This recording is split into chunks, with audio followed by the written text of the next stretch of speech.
You're now listening to the Something Good Podcast Network. Please press any key to continue.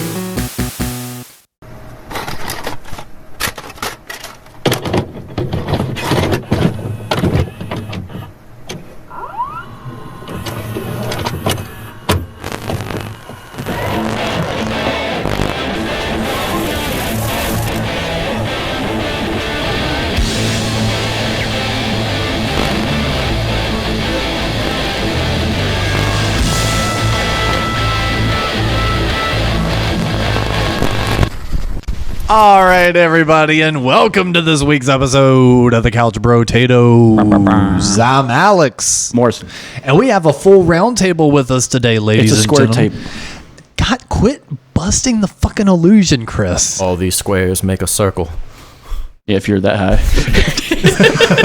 Thanks, Freemason Mikey. Oh yeah, Mikey's here. Yeah, Mikey from This Fuggin Guy's here, and Cristy Phillips from History We Forgot. I am here. So yeah, we've got a nice square table, thanks Chris, of compadres. And yeah, we're just going to have a little bit of fun today. Hopefully record a little video game content later if we're feeling down for it.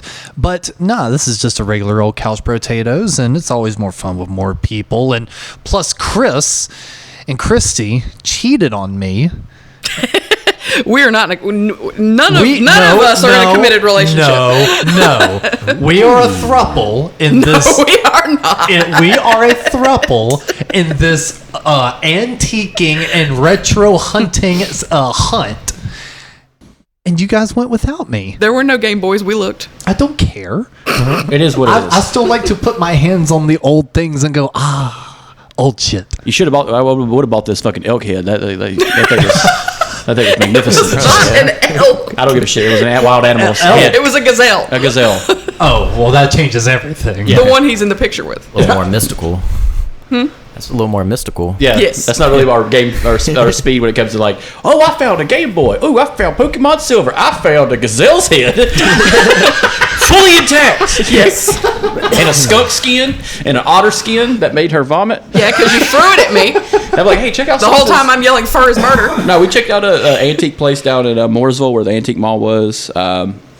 We went through by Crazy Cool Collectibles. The guy did a custom job for me. It was fantastic. What'd you get? It was the Amazing Colossal Man. That's color right. poster and all its regalia. It's fantastic. If you guys get a chance, we have a YouTube video where we bullshit about it. Yes. Maybe not mention Metallica at one point. Yeah, it's one of the few movies that was a public domain movie, so we were able to upload the entire thing to YouTube with the commentary track. So you can watch The Amazing Colossal Man with Chris and I commentating over it, which was the first time I saw the movie. If you think it's bad, the second one is so much worse. Well, maybe we got to watch the second one. The second one's hard to find. I can find it. But no, it was a great thing. The guy really came out of nowhere with it, and I told him it wasn't a big deal if he couldn't make it, but nah, we showed up. He was like, "Oh shit, it's you!" And he hooked me up. Then we went to the antique mall, the one we've been hitting up. Main Street. Yeah, Main Street. It's kind of weird going to the day during the week though. Not a lot of people, but guess what? The soundtrack still kicks ass. A whole fucking day. The whole soundtrack still kicks ass in the whole place. Yes. Just old classic rock constantly. They weren't trying to rush us out. I was going to say the ending music was great. Well, I've sent this in the group chat. Now they just need to get that AI country song to play on the loudspeakers in there. But no, we went through there. Then we went to another one that Cristy recommended, Lake Norman Antiques, a little bit further in like New Mooresville. Nice little spot. I think it used to be like it looked like it used to be like a grocery store or something. But no, we found some neat stuff in there. You found a fancy rock. Yes, I found Fancy fire rock. quartz. Yeah, her fancy rocks. Yes. I found Pokemon cards. Oh, shit. A gazelle head. I didn't buy the gazelle head; it was already sold. And a Batman Is that Forever. what stopped you? No, and a Batman Forever board game. Still, That was the pretty good. cool shit. Yeah. You sent that in the group chat. I was like, oh, you didn't grab that? Yeah, I was just like, we were playing with cash all day. I'm just like, I don't want to burn up all this cash. But no, it was a good little find, a good little playthrough. Yeah. Probably plans to go see some people we met at the swap meet at a Abari next weekend in That would Concord. be fun. That'd be fun. Maybe since I'm not feeling like absolute dog shit anymore, I'll actually start filming and recording this stuff. And I was going to last week when we were at the Abari swap, but things were moving rather quick. Hey, if we ain't doing shit after Things were moving fast, so I was like, yeah, I'm not fucking around with this. I need to start making some plays. that probably wouldn't be a bad stop to make tonight after we get done with everything, at least on time. Or at least try to do it Mikey's on not time. invited. That's fine. Mikey's trying to find a house. Yeah. Big money. Oh, I wish. Adulting. Yeah. Dude, the FTC got rid of non-competes, man. You're on the cusp of just doing your own thing. Right. Yeah, so just do that. Making bukus of cash. Yeah. Keys. If it weren't for these damn interest rates. Yeah, these special massages you do. Yeah. Yeah. He works in some that real place money. he works in that place that just says spa. It's right next to like a ramen restaurant and a comic book Yep. store, and it's like rumors of happy endings. No windows. The open sign just zzz, zzz. The A goes out every now and then. Yeah. Just spit on it. I'm sorry. You see like one person walk in once a day, but there's a lot of people walking out of the back. Hey, what is that? Written by Stephen King. Yeah, a lot of shit going on in this store. Got what you need, brother. Oh God. So no, yeah. Hopefully, at least next week we will kind of kick that back off. Mikey really instilled in Chris being like, "That's the best part of the fucking show." Now you Antiquing. guys have to keep going antiquing. Oh, yeah. Oh, and that's right. I got candles this time that, as you said, do not smell like bad weed. Oh God, fuck it. Some of these candles. Did we talk about the bad weed candle last time? Yes, you talked about it the last so time. There's a lady that sells like rocks and tarot bullshit, and she sells these candles that do not match the fucking labels. And apparently, none of these hippy dippy motherfuckers know what anything smells like because Well, it's because they've ruined their olfactory senses with too much patchouli. yeah, patchouli and hemp, and it's just like you keep burning one down, you're gonna fucking lose all your goddamn senses. All right, that's why you think Funyuns taste delicious. All right, hey, nothing. It's salt and garlic and onion powder. Yes, you just described. Attached to styrofoam. Yeah, attached to styrofoam. No, You crush it up in a baggie and you can make a rub out of it. but like, again, you're helping my case on why it's great. But like, they would have these ones that would smell like. All right, so you have like a white pine forest. That's not hard to fuck up. Pine has a very particular smell, so that one nailed it. But some of the other ones like lilac. No, this smells like garbage. This does not smell like flowers. It smells like a public restroom. Or as you said, they all smell like stink bugs. One smelled like straight up stink bugs. Like when you crush them, that smell they release. Yeah. That's what they fucking smell like. One just Might be smelled how like they made it. Yeah, one just smelled like chemicals, like that weird chemical draw smell you use if you like dropped a thing of Fabuloso on the ground, and it's like, oh fuck no, like this is an accident. I have to buy cleaner to clean this cleaner. Like this is bad. This is awful. Why the fuck did I drop it? Where's the kitty litter? This kitty just start spraying that shit in. I don't even have a cat. Like it's a fucking oil spill. Deepwater Horizon in the middle of your fucking kitchen. It's like, God damn it. But it's a chemical, like you know that chemical draw smell, like when someone's smoking crack or something. It's that burning smell. Yes, Chris, I know that smell quite well. We run in the same fucking categories of people. I know you smelled crack once or twice. Smelled. I'm glad. Let's enunciate that. Smelled. That combination of burnt plastic and burnt apple smell. Yeah, crack. Smooth chemical draw. It's only in your system for 3 days. man. Yes. It's like when you're passing the joint around, and you realize, oh shit, that's a Judy fly. Maybe I shouldn't smoke with you anymore. You piece of shit. Oh shit! Remember, we kind of ran into that one time. Yeah, wild and wonderful, man. Yeah, there was. I was there for that. Yeah, we were all standing in a circle. This guy was like lighting it. It just kept sparking. Yeah. And all of a sudden, just Mikey and I looked at each other. We're like, Like when we "Hey man, I think you've got some shit, don't you?" And you're like, "Yeah." We just walked down to your car. and we just moonwalk away from the situation. You sure you don't want none, man? It's out of your system in 3 days, man. Yeah, you read right. I'm sold. I love the fact that like me by myself, I don't run into many situations where I get offered like hardcore drugs. And Mikey, I would probably hazard the same for you. You probably don't get offered them by yourself a lot. Why is it every time we're together, you get offered hardcore drugs? That's a good question. I've always been Because offered it's hardcore only drugs. when the two of us are together, you get offered hardcore drugs. Maybe it's like a look, Maybe. maybe like a scene.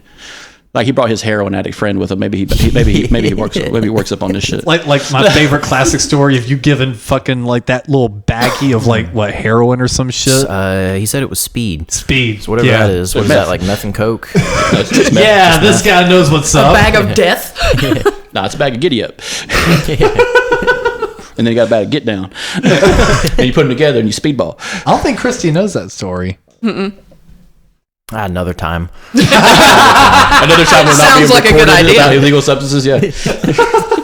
Gave all that leading. Another time. Subscribe to our Patreon where we talk about all the illegal shit we may or may not have been a part of. We'll save that for when Christy's on this fucking guy. Oh. Yeah. When I'm retired. I would love. Actually, Dante already gave a really good option because we've been pitching different ideas for the YouTube channel, and he was like, "Well, we could do this thing at least once a month." And I'm like, "Okay, yeah, that'd work." I said, "As long as we could get enough people involved, once a month to do it." He's like, "Well, make it a limit of 3 people. That way, we can just put the call out, and at least 3 people once a month could do it." He goes, "They'll do an episode of you, me, and Cristy," and I was like, "That would be the end of the network."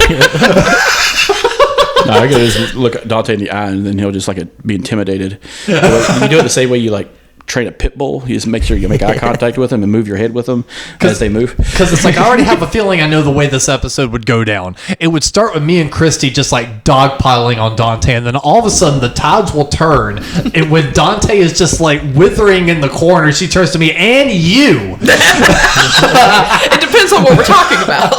Well, Israel and Palestine is his go-to. Yeah, you don't know. No. I listen to y'all's show, and I'm just I played the fifth. I listen to our show, and I'm literally working with like a machining something. I'm just have to stop and put my fucking tools down. I'm like, if I listen to me more, I'm going to stab myself in the hand with a fucking screwdriver. Hey man, that's capitalism. Hell yeah. Workman's comp. Pop, pop, pop.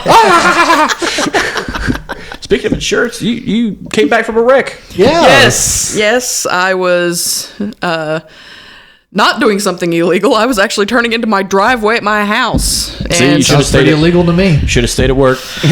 Yeah, it was not like it was 4:30 in the afternoon. That's a little early to get fucked up. I was turning into the driveway, and a girl who, if she was 21, I would lose a bet, hit me, and yeah. Sucks. Yeah. Car's destroyed. Yeah, me and Cap looked at it. It was pretty like the whole just the back end just accordioned.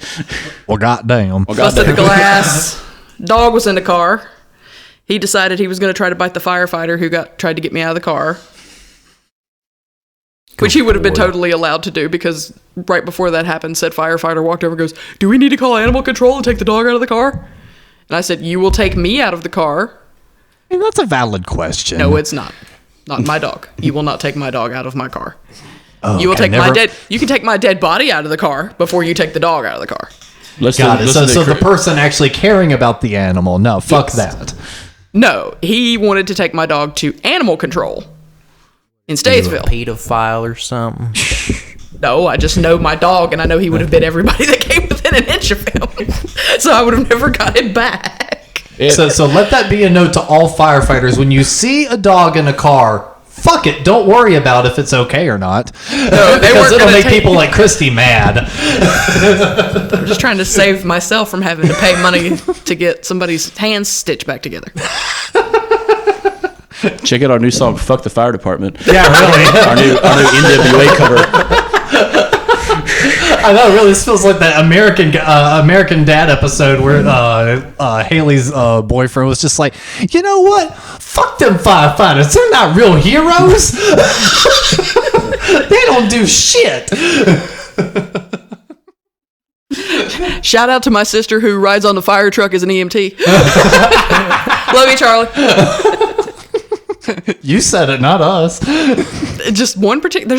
There's always one bad egg. That's what they all say. That's what they all say to justify their stance. Mm-hmm. Just AFAB. All firefighters are bastards. Anyway, they tried to take my dog. Check out our new FFF shirts on something good. Fuck firefighters. Just as a burning house and a dead guy out front.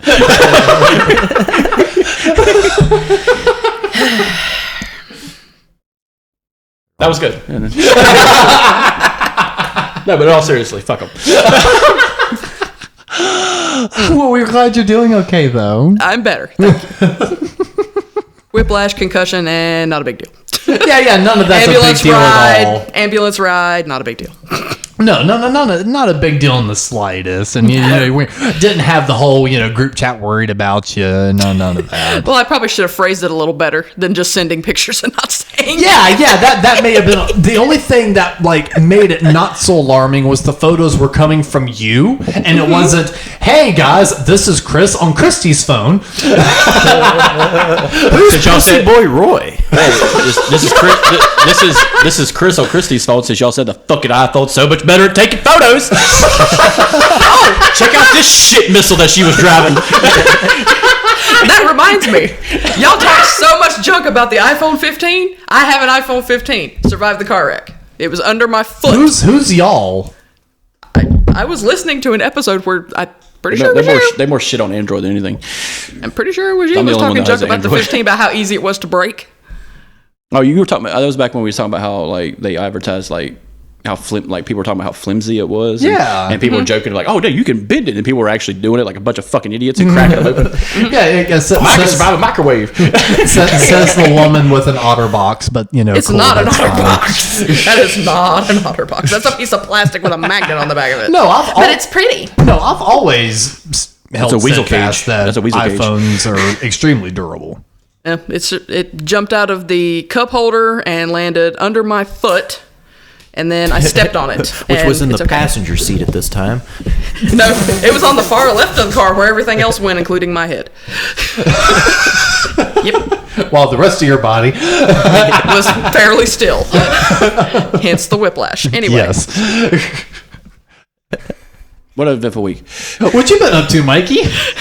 Podcasting. Hell yeah. Playing music. If this comes out today, we got a show tonight. No. Ah, shit. Well, that's it. Why would you think the episode would come out tonight, Mikey? Sometimes, we work fast over at This Fucking Guy. We actually record 30 minutes before I upload it to the Google Drive. Just in case. Well, that explains the editing. Rude. Efficiency and quality are two different things. Oh, it just goes from this fucking guy, and it's like, no, they hadn't even been putting the intro music in lately. Yeah, we try to switch it up, but is it switching it up if it's the new standard? Some people were talking shit about the music. Fuck them. Just like they talk shit about the ASMR. Well, with good reason on that one. Fuck them. Who was talking shit about the intro song? Dante. A few people. No, not Dante. It was Dante's mom. That Marine guy that we had. Well, it's so fucking what about what he thinks? Just get to the fucking episode, man. I don't want to hear the music every time. Could you fast forward? Yeah, you literally hit the 15-second button. That's like the fucking brain rot comments that complain about YouTube ads, or before we talk about that, today's sponsor is BetterHelp. Shit like that's why Cinema Sins is garbage. Because he does that same shit, that nitpicky bullshit. He's like, oh, why does he fly a kite? Because it's called Kite Runner, you stupid fuck. But yeah, it's like everyone will start complaining. It's just like, oh, why is so and so doing an ad read? It's just like, if you don't want to fucking hear it, press the fast forward button. It's not disrupting the video. Oh, well, I'm listening to this while I work. Okay, tune it the fuck out for a minute and pay attention to your work for a minute. There sounds like you need better help. Maybe listen to the fucking ad read for once. Mikey, you win this round. So what's got you down? Doc, you're not going to believe this. I have absolutely no patience when it comes to ads on things. Yeah. Or music or anything. I got sick and tired of hearing this BetterHelp ad, and I realized I had an anger problem, so it was already here. So what you're saying is the ad worked. In an ass backward way, maybe? Yeah. You elicited the anger, which made me realize I had the anger problem, thus now I am here. Therefore, they still have your money, so it doesn't matter. Yep. Interesting. I'd really like to dive into your history with your father, but first, have you heard about athletic greens? Oh, God damn it! If you listen to like some self-help podcast that talks to you about, acknowledging your feelings, and all of a sudden it's a fucking ad for Ghost.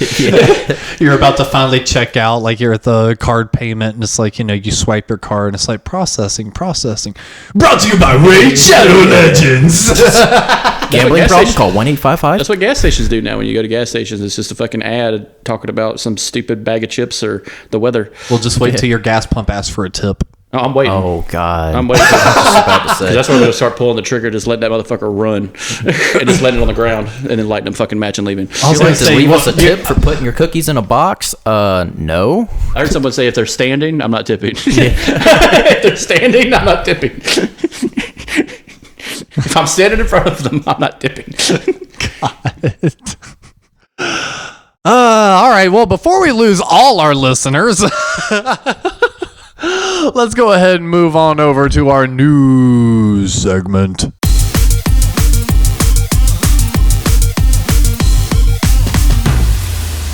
The fuck was that for? God, it's like being at school. Mr. Black, can you please explain to me in a sober way why that's funny? Wait, how is that not funny? You need to stay after class. Oh, fuck. You got to clean all the desks. All of them? All of them. Even the one Perez fucked up with that glue and that knife he brought. Should someone confiscate that? Shut up. You want to go take it from him? Go ahead, tell him. Use your second language skills, buddy. With that Spanish class, you failed. Yeah, that's right, I know. Anyway, we actually finally get our look at the Deadpool and Wolverine popcorn bucket. Have we seen this? Yes. It's almost as cool as the Dune bucket. That's what it's modeled after. Yeah. Something you could fist fuck. Oh, yeah. I cannot wait to Where's fucking... the popcorn? I cannot wait You to gotta make spit on Wolverine gag. Yeah, this thing's going to be popping up on eBay Extra so butter. goddamn fast. Extra butter. Yeah. You got to spit on it.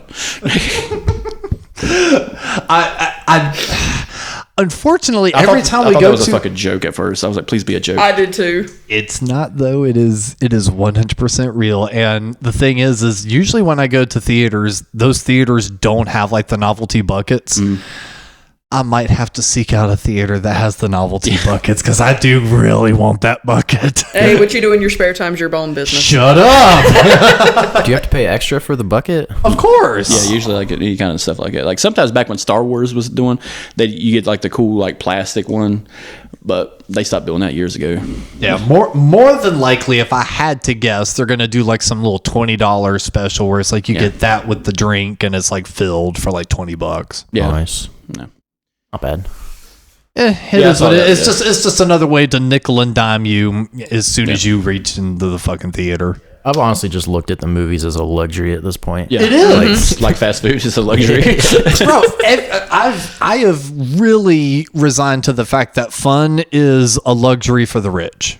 Because literally everything that even what we used to be able to do, like going to the theater, is fucking expensive now. You can only really afford to go and have the full experience if you got some fucking cash. Well, on the other side of that, I saw where Amazon, everyone who has Amazon Prime has Grubhub automatically. Oh, shit. Free. It's not Grubhub Plus where you get like the free delivery, but you're automatically enrolled in Grubhub. Huh. Nice. That was neat. Like we don't have it in my town. We have DoorDash and Postmates, but that's about it. So I can't fucking use it. Thanks, Jeffrey fucking Bezos. Jeffrey Bezos. And we hadn't talked about it much, but Scream 7 actually has some updates. And so I don't know when the last time we really talked about it, but there was that big hoopla with Jenna Ortega and the other actress, because the other actress said some shit online. She got fired, and then Jenna fucking... The initial rumors were that she was standing in solidarity, so she quit, but in reality, she got so many other roles like Beetlejuice, and she's like, I'm not hanging around this fucking little, y'all don't pay me enough anymore, see ya. And Nev Campbell is now back, part of the Scream franchise, and they're doing a big rewrite and everything else. I would love that if she was the killer. Well, that would be hilarious. that would be interesting. And I would like to kind of get you guys' opinion on this, because in Scream 5, which was the first of the current redos, Nev had a quick little speak role in that, in which she kind of alluded that her kids were pretty young. Yeah. There's going to be a 10-year time jump. Uh-oh. Yeah, where Ghostface is now after her children and the rest of her family. Yeah, so they'd probably be like freshman age, maybe. So that seems to at least be the rumors of the direction that they're going to be going with that. What do we think of that? I'd say, if you're going to keep the same kind of cast members, you're going to have to put an age plan in there. So if she has children and she mentions them in passing, it's best that you show them. And whether or not what they do with it is, it's a horror movie. It's up in the fucking air. But like, if you're going to use franchise characters in a franchise, don't fuck it up. Like, make it at least watchable. Because I've seen a lot of franchises just go to shit, especially like the Freddy movies, when they brought Heather Langenkamp back as Heather Langenkamp as herself, and it's just like, this movie's weird as fuck. The design of Freddy looks great, but the movie's garbage. Yeah. Yeah. The Freddy's what was it? New Nightmare. New Nightmare. Yeah, that was like this is what he was supposed to look like, and it's just like, no, you guys did a great job on the makeup. He looks scary as fuck, but the movie is garbage. I can't but agree. Yeah. See, I'm kind of torn on this. I don't know how I feel, because I was getting invested in the new series. I liked those last two movies. I thought they were really good. Have you seen them, Cristy? I thought what they did in the last movie was fantastic, with like the shrine to the stab movies and the past killings and everything, and the connection to the other family members. It was cheesy enough, but it honestly did catch you enough off guard to where you're like, oh shit, okay, well, these guys can still create a fucking compelling twist, even if they have to take a million fucking inroads and almost lie to you to get there. It was still at least a satisfying twist. Yeah. Now to know that the next one probably isn't going to touch on any of that kind of bumps me out, son, because I was getting invested in this new family drama. They could still probably give like parts of it, just not like totally like they had planned.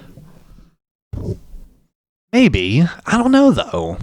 First of all, Scream is in a very unique situation. Yeah. It came out after the Freddy movies, after the Friday the 13th movies. It's a new set franchise. The first movie came out of nowhere with I Know What You Did Last Summer. Yeah. Those two movies came out at the same time, like along with Cruel Intentions and all those other, very dramatic horrific movies. And then it created its own franchise. So what we're talking about is a newer franchise from the 90s that doesn't have an 80s hold. It doesn't need to be remade. And so, like, when you're building on to that and still using people like Nev Campbell and Courtney Cox, David Arquette, and then killing David Arquette in one of the movies, it's kind of like in the Star Wars situation where you're just like, we need to add to this story in a cohesive way. And like you said, the way they did it with the shrine and everything, okay, yeah, like, let's make it a legacy type thing. That's what they can do with this next movie, but it's going to be really hard because they are such in a unique position that no other horror movie has ever done. And because they're a franchise horror movie and not torture porn like Saw, they have to like make it a very good horror movie. Because the thing is as much as they're just lampooning the genre, when you watch 1, 2, and 3, you start actually giving a fuck about these characters. So they have character development, as goofy as the movies are. And yeah, I mean, that's kind of what you were even saying, is like, that's what happened with me. By that second movie, I was actually invested in this new family. So I'm like, damn it. Yeah, so we can't continue the legacy, but like, fuck. You finally made me okay with fucking them not being there anymore. Now you're just going to bring it back and be like, ha ha, psych. I got you, bitch. But when they did 4 and it was a whole new cast of teens, they're still back in the town, whatever. That was smart. Let's introduce all these and have the old guard meet the new guard. And then they kind of got rid of most of those people by the end of that movie. And then now we have this new cast, people like Jenna Ortega, but we don't have people that were set in the middle in 4, like Hayden Panettiere and all them. Yeah, I think like literally one person from 4 showed up. I think it was the smarter black chick that was calling out everything, being like, "We're in a sequel now." I think she was the one that was from 4. She was the Jamie Kennedy of the situation. Yeah. But like even then, it's like the Scream movies are fantastic. all in all, and it's one of the few horror series where every movie is genuinely good. I'm a Friday 13th fan, but I will tell you, 4 is garbage, 8 is garbage, 9 and 10 is a fever dream. So like, don't misunderstand me. They're fun to watch. If I was like taking a shot per kill, like, they get better after the 4th one, and I'm just like. My BAC is like 22 and I'm dying. Like, let's roll. But damn, that music fucking sucks. Well, it's the same thing with Hellraiser. Yo, oh god, Hellraiser has the worst franchise. Yes. Whoever like you think George Lucas could fuck up a prequel? These motherfuckers could fuck up a sequel so much fucking worse. It's just all Watto. The only sequel It's that's all good is the second one. It's about the money. Yeah. This Hellraiser, dude. They literally placed the guy. The guy that plays Pinhead, Doug Bradley, and it's so like it looks like an SNL parody when they replaced him, and I'm just like, they could have just made a new dude. They could have just made a new Cenobite. Lord Zed is still acting probably for Power Rangers. Just dress him up in that shit and show his face. Because we talked about that in the group chat. Mikey presented that argument. Who's the hottest Power Rangers villain? It's Divatox. It's always her. But the fact that we saw these characters growing up, it is just they just desensitize it. It's like here's a guy with no flesh with a fucking skeleton armor who's got blood pumping to his brain through rubber tubes, and he's just like, I gotta kill these fucking teenagers. It's like Clive Barker wrote this. Yes. This is not Bandai, you piece of shit. This is Clive Barker. He's like on a coke binge. You've been like, there's a yellow one and a blue one, and there's this guy with no flesh, and it's just like, fuck. There's a Chinese witch that lives on the moon, and it's like they're taking orders from a floating head in a tube. Yeah. That's the government. But yeah, no, I'm really excited for him. I'm really excited for Neve Campbell to come back because she ain't doing shit. And she don't look good enough to be in Wild Things 7. Oh my god! And dovetailing off the Scream 7 news, they are going full steam ahead with a new TV series based on Scream. Again? Yeah, the AMTV had a previous one. MTV had one previously, and they said this is not going to be a continuation of that. They've been a little secretive. They haven't outright said what it is. But between all their hinting, it sounds like it's going to be a stab TV series. That sounds hilarious. Where they really lean into the camp and the meta of Scream. Instead of Scream being the meta of horror movies, Stab being the meta of Scream. So that might be pretty fun, being a little bit more tongue-in-cheek, outrageous. But it's also an original idea. So I'll give it to them. If it's an original idea, go for it, guys. Yeah. Because like sometimes your remakes are hit or miss, and some of your reboots are fucking garbage. So for us to finally get our own Stab series might actually be kind of fun. Yeah. But do you just need the door unlocked? No. Just hit in the back. I was gonna say Mikey is just like inchworming across the fucking. Let him worm his way out of couch. this conversation. Yeah, really. We moonwalk our way out. Mikey just worms his way out. Another thing in the news: General Motors. This is kind of just not really couch potato stuff, but they announced they're bringing back the Pontiac, which is just fantastic because I used to have a Pontiac and those cars are nice as fuck. I used to have a Firebird and a Bonneville. Those things were the shit. Hell yeah. Driving to West Virginia in that Bonneville was the shit. Yeah, we'll say that. Well, have there been any news topics that you would like to talk about at all, Cristy? I only have a PS3, but I'm excited for Assassin's Creed Shadows. Ooh. Oh, yeah. They're using a real factual story of a black samurai, which I think is fantastic. A real story that actually is out of Japan. So good for them. All right. I did like there's a lot of backlash from those gamers who are just like, a black samurai, that's not real, and it's just like, dude, they were like, why is this is the first black character? I'm like, no, they were literally in Egypt, which is in Africa. There were a lot of black people in that game. That's in Egypt. That's what I like. It's the people that played like Valhalla that just never paid attention to Origins when it came out, and it's just just ignore one of the other big games Xbox really arced up and really shoved that Game Pass to the upper echelon and cranked it to 11 for a lot of people. But that never happened. I'm not even an Xbox guy, but I know about the significance of these games. And I'm just like, you guys are fucking dumb. But no, it looks fantastic. I'm glad It looks good. The glad trailer they're- looked I'm good. glad they actually got another one coming out, because that was always the big hunt, is like, what's the next civilization you're going to do? Because you had Renaissance, Vienna, you had Rome, you had Black Flag, you had the American Pirates. Revolution, you had all these other ones, you had Origins, and then you had the Viking Age, which was pretty good. So yeah, I'm really glad they're really pumping them out. Oh, yeah. Well, enough of all that. I think it's about time for us to move on over to our main topic. Wait, I got some news. Hold on, folks. Mikey's got news. Oh, shit. Mikey has news. I'm back. Hi, I've back. returned. Silent Hill is getting a new movie. Oh! Return to Silent Hill. They just released the trailer 3 hours ago. So Oh, shit. I haven't watched it yet, but same director, and they're trying to keep it closer to the video game franchise than the first movie, which was already great. The first movie was the shit. Yes. Yeah, I so- love the first movie. It didn't make sense what happened in 2. 2 doesn't Yeah. make sense. That's I about actually all. need to That's rewatch those. good. That movie fucked me up when I was a kid. That explains a lot. It's almost Yeah. as good as Street Fighter. Almost. Almost. Almost. It doesn't have Jean-Claude Van Damme in it. Playing a 6'4" American guile. If everyone knows anything about Jean-Claude Van Damme, he's French and he's 5 foot tall. If that. If that. With but heels. But he can kick the shit out of you. Maybe. Maybe. If you get on a stool. Now we're going to move on over to the main topic.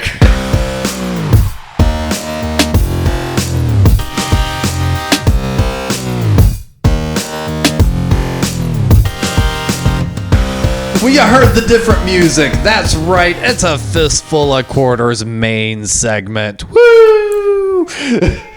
Chris had a great idea for us, kind of dovetailing off a few episodes that we've had in the past, but now kind of clashing and combining them all together. We are going to run down our top 10 favorite games of all time. Damn it. And has been especially... In? That's what I said, didn't it? I don't know. Edit You it. said We'll find 10, it. but it was 5. Yeah, we're doing 10. Fuck it. Okay. Sorry. You said you had enough. I have 5. Okay, well then we'll do We'll five. we'll add on. Okay. I swear to God, you said I have 10 before we Total. hit record. Total. Add as we go. Okay. Yeah, because we're only doing top. Okay. I think that was the confusion. she ever has played 10 games. top and bottom. I've only ever played 10 games in my life. And a few of them kind of suck. Actually, I'd say about half of them suck. Bless this mess. No, it's all good. No, we'll do top 5. Top 5 favorite games of all time. So who would like to start here? Go ahead, Mikey. My wheel real quick. Yeah, Mikey's wheeling his. Oh. All right. Number 1 is going to be Halo 1 and Halo 2 for the original Xbox. Oh, those were fun. Fantastic games. Storyline, amazing. Multiplayer, co-op, amazing. Multiplayer head-to-head was awesome. That was probably like the introduction for a lot of people to multiplayer online. Probably. Yeah, well, online too. Yeah, I think what Ghost Recon and probably Halo were the first like Xbox Yeah, games. COD didn't come out till later. Yeah. Which was what? Just Call of Duty? It was like Finest Hour. Just Call of Duty, yeah. And did play it, and you had the PS3 2 generations later that just did World at War, and that was the first big one they made with Modern Warfare. Then Modern Warfare 2 kicked it out of the park. But what a fucking great game. I mean, it spawned, like, they did what, 5, 6 mainline series games? That's their flagship game. At least like 5 spin-offs. Yeah, it's like their Mario. side stories, 2 movies, several comic books, a TV series. So yeah, Halo's the fucking shit. Yeah, the guns were unique too. Yeah, yeah, the guns. I mean, the main character, like fucking Master Chief, is, I'd say, pretty recognizable. Like, you show probably anybody really, and they at least know what he's from. He's that video game guy. Yeah, Yeah, they at least say that. It's that video game fella. that video game fella right there. And then you had like Red versus Blue, the YouTube. Oh The yeah, YouTube where they're just like in the canyon, the little practice thing. Yeah. And there's That's original Rooster Teeth. Yeah, and that's fucking hilarious. And I remember you could download, if you had a Microsoft computer, you could download the demo for Halo, and Right. you were in the canyon. And if enough people were on the same local area network, that are all plugged in the same network. You guys could fight each other in the LAN Right. party. Yeah, LAN parties. Yeah, That's also one of the first like shooter games, or at least mainstream, where you could like get in and out of vehicles and it didn't suck ass. Yeah. Like a lot of games. I kept especially bumping my before head. it- Yeah. but like some of it, like it would clip you out or clip you in, and it's Yeah. like the game would kind of just fuck up the shooting mechanics. I remember like Ghost Recon doing that. Like if you Yeah. play with somebody else and they got in the vehicle, the gun would turn all the way backwards. Yep. And you would clip out of the game, and then the game would stop if you try to exit the vehicle. That's why I didn't make the list. That's on the wheel. Yeah, no. God damn it. Unfortunately not. God damn it, Bob, spin the wheel. But yeah, that's my first pick. Good one. A lot of good memories, a lot of late nights, trying to beat the whole campaign in a night. God damn. Yeah. That's a hard one to beat overnight. Yeah, if you're playing on easy, it's not hard. No. Hey, when you go up to legendary mode, then Yeah, yeah, that's- you're fucked. You know, when you're playing it on fast forward with the cheat codes, it's not Yeah, that hard. yeah. Man, Pokemon's so goddamn easy now. What'd you start off? A low 100 Mew. No weaknesses. 150 Master Balls. It's kicking ass. Suck my master balls. All right, Chris, what you got? Fallout 4. Oh. For the newer generation, for the PS4 computer. Fantastic game. If you're new to Fallout, it's a great game to start with. If you're just, a lot of people say it's New Vegas or 3. Those are the diehard fans, but like Fallout 4 for me was just fantastic all around. There's so much more to do. The story's fantastic.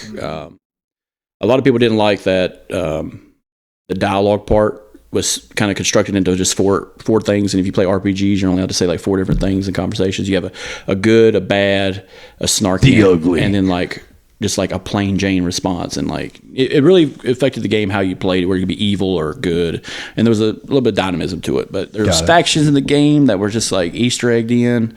The story, like I said, the story's fantastic. It begins with a bomb going off. You're a veteran. You get frozen. You wake up halfway. Your wife gets killed, or your husband, whichever way you play. Your son gets taken, and that's the main story of the game. And you meet people along the way. The show spawned a great show with Walter Goggins on Amazon Prime, and damn, it's good. And the creature designs fantastic. Oh, the DLC alone was one of the first times I ever realized that DLC was actually worth it. Yeah.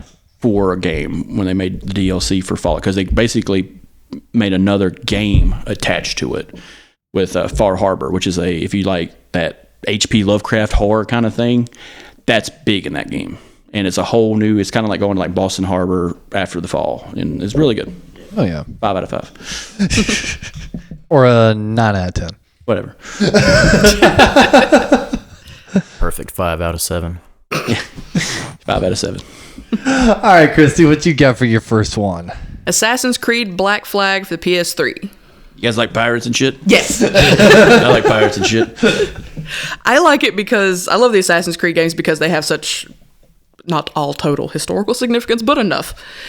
But I liked this one in particular because you did not have to train him as an assassin. He's already made to go. Yeah, he already knows all the stuff, which is one of the reasons why I thought we were making a list of no.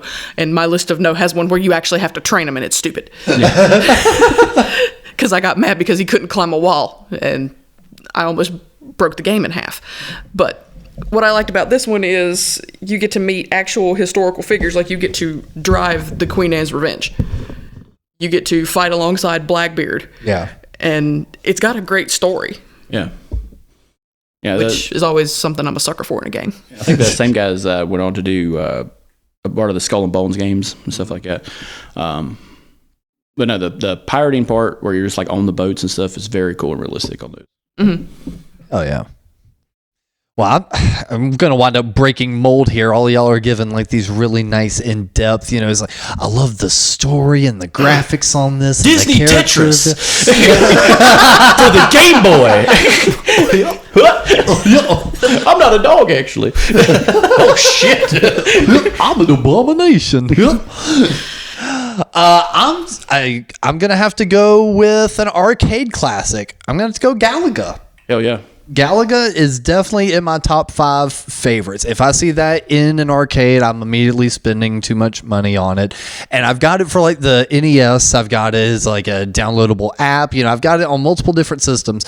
But the classic arcade version, because of the specific computer ROM running on it, just performs so much better, being able to use the actual joystick and the big red button. Just the whole experience for the arcade itself is just so much better. And of course, yes, you can play it on the home consoles. It's a little slower. However, if you go to a Dave & Buster's, there's a game called Galaga Blast or Galaga Ultimate or something like that. It is this huge LCD screen that takes up basically the height of the wall. And you're in your own little Galaga shooting machine, and you're like using almost like Wiimote technology, aiming at the screen, shooting the different things coming down. That is the ultimate way to play Galaga. Now, the ultimate way is if they do this LCD screen, and you're in like a little cart that goes back and forth, and you're not like this. You're like this. So yeah, just classic brain rot for me on the arcade side. Hell yeah. All right, I'm going to throw y'all a curveball with this one. Guitar Hero 3. Oh, really? That is a great game. I don't care what anyone has to say. Here, you Do you still have yours? Somewhere. I don't have my PlayStation anymore, so it's useless. What was it for, the PlayStation? PlayStation 2. Oh, with the wireless controller connector. Or the Xbox 360, because that's the reason I was asking, because I sold mine recently.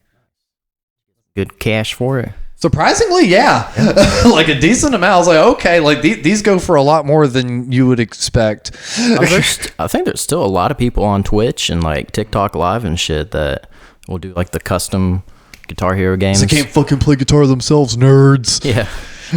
I don't know. Some of those motherfuckers are really talented at just playing that game. Yeah. Because I remember watching a guy play Oblivion with a fucking Guitar Hero controller, and I'm just like, you're a goddamn animal, dude. Like, you're fucking savage, because that's intricate as fuck. You do. I practice the arcane arts. Yeah, with a fucking Guitar Hero controller. You're just like, I would hate to see him beat your ass with a Street Fighter game on that. You're over here just like, fuck, and this motherfucker's like,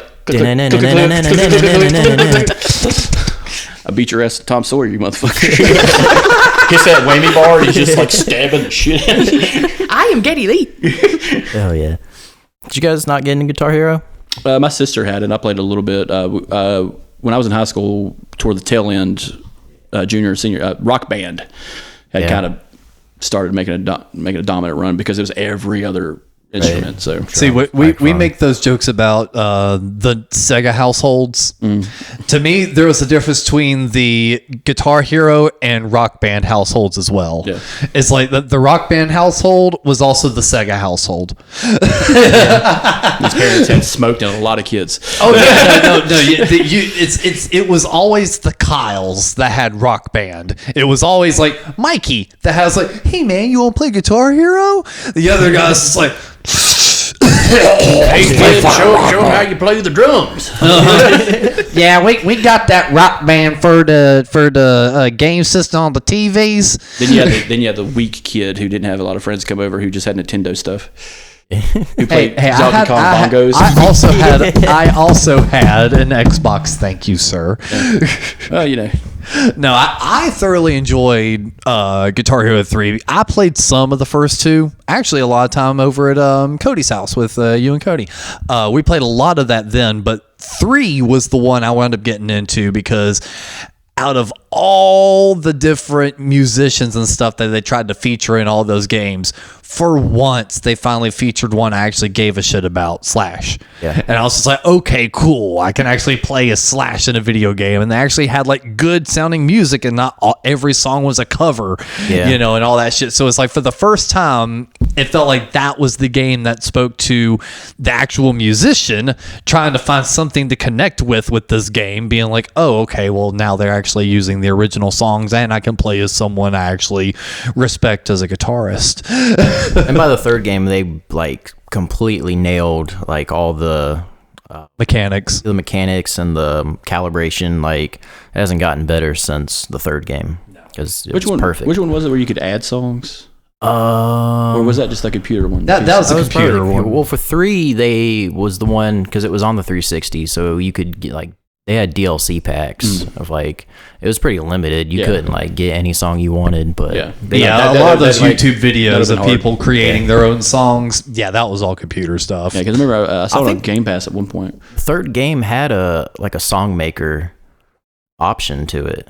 Like in the game, it was just impossible to do. Like it was stupid.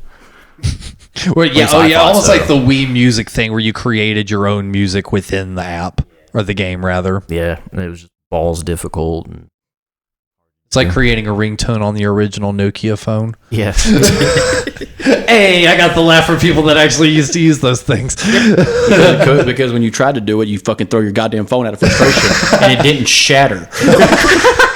It just put a dent in your car. That's why we were. That's why we were a better society. We could take out our rage on electronics and be able to live a better centered life. Now we have to be told that showing any anger is a sign of negativity. My next one is Breath of the Wild. Breath of the Wild. 10 out of 10 Nintendo Switch game. Best Zelda game ever made. Yeah. I love Tears of the Kingdom. It's fantastic, but this one's so goddamn good. Like, Tears of the Kingdom has a lot of newer stuff. I just consider it like a DLC almost. But Breath of the Wild is probably the perfect Zelda game, perfect Nintendo Switch game for me. Like, it's the best game they've ever made. put so many hours into the game too. So much Easter eggs, storytelling, just landscapes alone. It's massive, and to make one that's 3.5 times bigger with Tears of the Kingdom is a lot of impressive stuff to put on that little cartridge for the Switch. I'm excited to see if they do anything else with Zelda, but that's for me. That's the top 10 game for Just Switch. reinvented the whole franchise, really. Yeah, they did. Yeah. My I was gonna say, I just had not played it at all, so I have not either. I've watched people play it. My next one is Batman Arkham Asylum for the PS3. ooh, Dude, that y'all about reinvented a franchise. yeah. Dude, that was a fun goddamn game. I still got that one for my 360. They remastering those games too? Yeah, they did. They remastered all three. Arkham City, and Arkham Knight. So if you buy Arkham Knight, you get the other two. Arkham Knight, I remember when that came out, that game was shiny as fuck. That game looked polished. Well, see, that to me was the golden era of DC games, because you were getting that, you were getting Injustice, you were getting a bunch of really great games coming to the PlayStation and Xbox surrounding those DC characters, and that was the only thing actually keeping my interest in Batman and shit, because I think the Nolan movies had just wrapped up, so you weren't getting much more of that. And yeah, that Arkham game, fantastic. The visuals on that, the boss fights, everything was really I good. remember Arkham Knight or Arkham Asylum coming out and watching the play. I'm like, man, that looks cool. But by the time I saw it, Arkham City had came out, and I remember Game Informer 10 out of fucking 10, 9 out of 10, 9.8 out of 10, and they put that on the cover of the game when it came out. Do you remember the covers for Arkham City? Oh, yeah. Yeah. It was supposed to be white and black Batman wiping, like taking his fist, and you can see the blood coming out of his mouth a little bit, and that was the cover. And then all those reviews came out. They revamped all of them fucking covers to have nothing but 10 out of 10, blah blah blah blah blah blah. I was just like, God damn. I think I've still got that cover. Yeah, like it's just fucking wild. Can you imagine just like how good a game was? They just put it on yeah. the cover of the game. Oh, yeah. But no, Arkham Asylum was. Imagine doing that to a record. Oh yeah, 10 out of 10. Geddy Lee's dead. God damn. Hey, the last drum solo. Neil Peart. It's on this motherfucker. I will not hit you. We're almost as good as Yes. The Almond Brothers. The Almond Brothers. Just Mr. Peanut on the front. Just stomping an almond to death. Oh my god. But no, that was a fun game.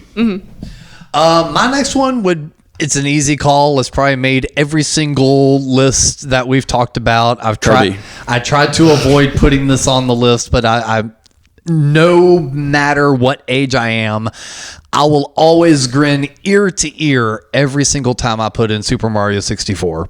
Hell yeah. That is a game that no matter what console, what age, that is pure junk food, nostalgia, happy place. That elevates the whole game. That elevates the franchise, because 64 was all like just like the PlayStation, and the Xbox. Like, oh, these are 3D graphics, guys.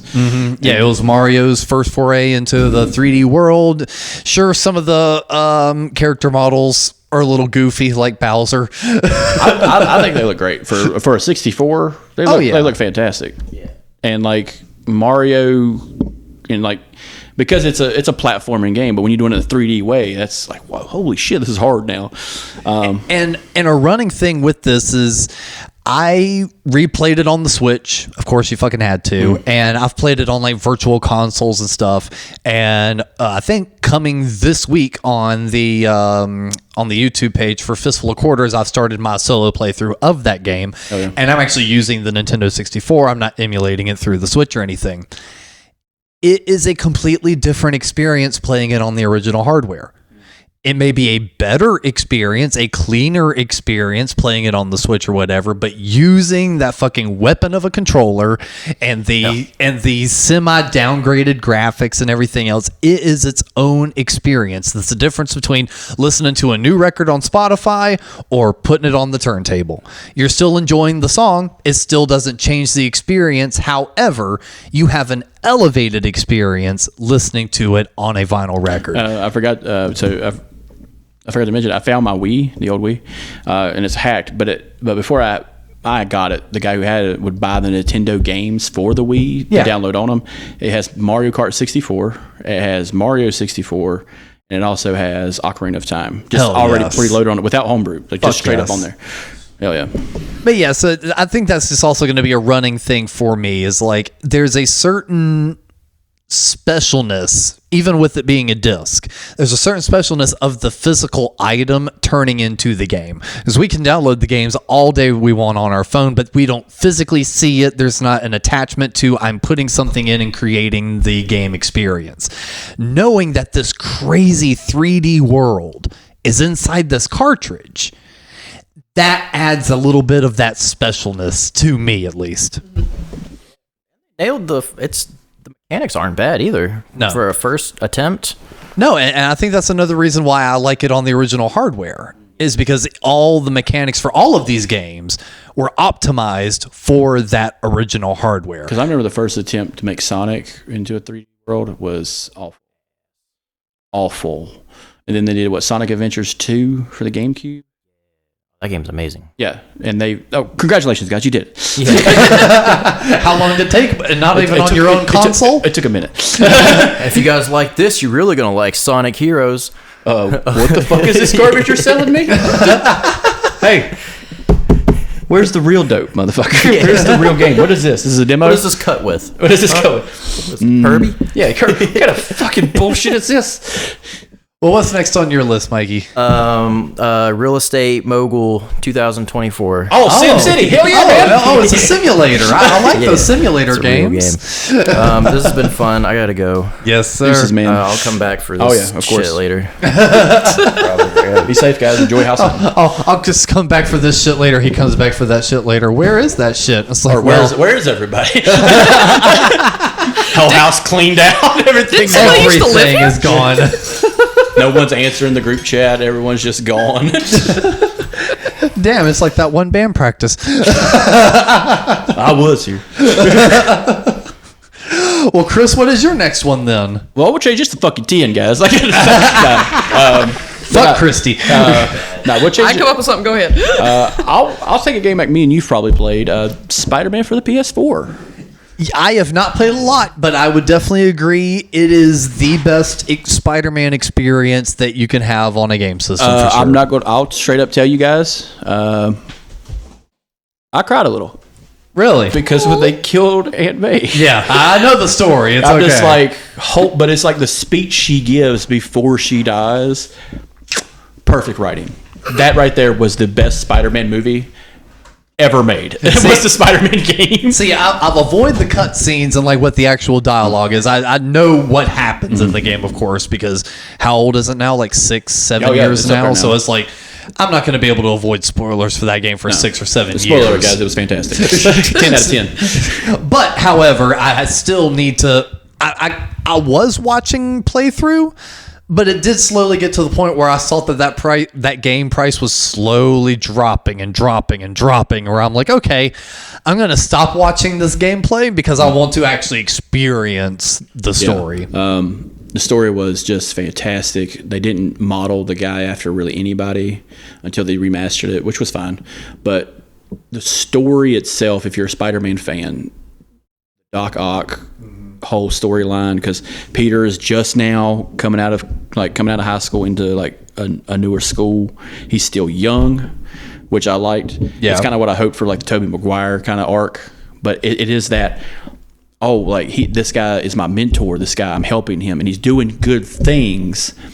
And the bad guys are still the bad guys. There was still a black and white where you can see it kind of mailed in the game. Just when the storytelling alone was fucking perfect. They could have split that game in two and based the movies off that, and could have made two solid Spider-Man films, 2 hours each, and it would have encapsulated everything. And the Easter eggs alone are fantastic. You see some older characters from the animated series that really got pumped up, because there's a lot of low level guys and some new guys too, like Mr. Negative. Mr. Negative was fantastic. He was fantastic because he had an arc that was very well done. And his henchmen, we talked about henchmen a lot, but like his henchmen were like, that looked like him a little bit, because that's fucking hilarious. But the Sinister Six were fantastic. Every one of them did a fantastic job on design. The fighting mechanics, because you had to fight two at a time sometimes, and damn, it's a perfect game. Who knows? Maybe with the price slowly dropping and with us having an outlet to do this stuff with Fistful of Quarters, I might be able to justify purchasing it. I think I have it. And using it as a gameplay on the YouTube I think I have it for the channel. PS4. Yeah. So yeah, that would definitely be a phone, because I need to finally experience that now that they've got the second one out, and I'd like to actually play that as well. I watched Cooper Smith up in the Rim play that, and the story is just as good, if not better. Oh, yeah, especially in all the new characters. Well, what you got, Cristy? My next one is God of War. Metal as fuck. Another one I have not played. I'm currently stuck in the original first one, but I adore it. If you want to take all of Greek mythology and throw it in the fucking garbage, no, throw it in a blender. Let's just destroy the idea of mythology. Just make it our bitch. Yes, it's fucking hilarious. It's fantastic. It is. I do love it. Hey, you like Zeus? Let's beat him to death. You like Ares? Let's beat him to death. you like Medusa? You get to rip her head off. Oh yeah, with buttons. You have to use the buttons to do it. God of War is one of the ones that was the greatest hits of the PlayStation 2 era. Yeah, and that was like we talked about Halo a while ago, but Kratos from God of War. Flagship character, right up there with Crash Bandicoot, Nathan Drake from Uncharted. Yeah, just really knocking out of the park. And a lot of I think that was probably the best like heyday of games, was GameCube, Xbox 360, and the PlayStation 2 and 3. Like those were just the heyday of games. I would definitely agree, because that's when we were writing this list out. I was like, I'm trying to not be like GameCube and Nintendo 64 heavy, because of course that's just the era I grew up in. So of course nostalgia glasses as a motherfucker. But I would agree that is just the best era of gaming. It's when graphics were really reaching. It's kind of like technology. Technology was super rapidly changing, and then all of a sudden it kind of hit that plateau, except for like the last few years. The last few years we started reaching that new, crazy technological era where we're about to start seeing a ton of advancements again. And that's the area that we were seeing a ton of advancements in the personal computing era, where all of a sudden now we've got crazy 3D graphics, and now the stories are matching the graphics because we've got so many people on these game teams that grew up with the Ataris and the Segas and the Nintendos that are like, we want stories, and now we have good computers to make good graphics. And then, like you were saying, Chris and Cristy, boom, that era of just fantastic games, to the point now where it almost got taken for granted. And now you have to wait 3 years for the DLC to be completed for you to get that final product that we're sitting here gleaming and enjoying in retrospect. I think another thing is, so like the video game industry was so slow because it was held back by the massive damage from companies like Atari, who just couldn't fulfill that need, and everything else is going up while the technology part is kind of stammering, and Yeah. Nintendo kind of plateaus it, and Sega kind of is matching it head to head. But you got like a Coke and Pepsi situation, but everybody's like, "Where's the fucking Mountain Dew? Like, where's the Gatorade? Where's the tea?" And not to go too far off on a tangent, but you know exactly what you were saying with how technology was kind of plateauing. That's part of the reason why Nintendo became so successful, because you know the console I've been collecting right now, the Game Boy Pocket, that was using outdated technology for the time, basically a calculator screen. But they looked at it as, how can we maximize this outdated technology, make it as cheap as we can, while still providing that enjoyable experience. So all of a sudden it wasn't, okay, yeah, the Sega Game Gear over here may have, 8 AA batteries and have, a full color screen, while this runs on 2 AAAs and a fucking calculator screen. However, that Game Gear over there was going to cost you about $150. This costs you $50, and it has Mario. And you kind of backlogs all the material too, so like it still works with the older material. Yeah. That's I think that's the thing that got away from gaming and kind of ruined it. Is like, oh man, we didn't make anything backwards compatible. Yeah. And it ruined it for a lot of people. A lot of people are just like, man, I spent all this money on PlayStation 2 stuff. I would like to be able to play those still. Where it's like, it seemed like the industry standard between Xbox, Nintendo, PlayStation was the previous console would be backward compatible. The one before is a little bit of a toss-up. But it's like, if you got the PlayStation 3, some of those models could still play the PS2, and shit like that. It's like, sure, you may have not had Nintendo 64 and GameCube compatibility, but the GameCube all of a sudden had essentially a built-in Game Boy player. So now you could play a bunch of your Game Boy games, and then all of a sudden with the Wii, it's like, hey, you could do all that shit now on the fucking Wii. Congratulations. Yeah. Xbox, they allowed backwards compatibility for the longest time. The newest Xbox has backwards compatibility with 360, which is 2 generations behind, which is Yeah. but the Switch, I think it's kind of weird because we've talked about it before. You have Xbox that dominates with the Game Pass. You have PlayStation that dominates with storyteller games, single player storytelling games. That's what they dominate in. And then Nintendo dominates in innovation. So like they're making the Switch. You can take it with you and it looks as good as you're playing on the TV. I'd say they're also the number one in first party. Yeah. My fucking hope though for the Switch 2 is that it has a spot in there to where you could play at least or make it available, because they got it with the package where you could play Game Boy games.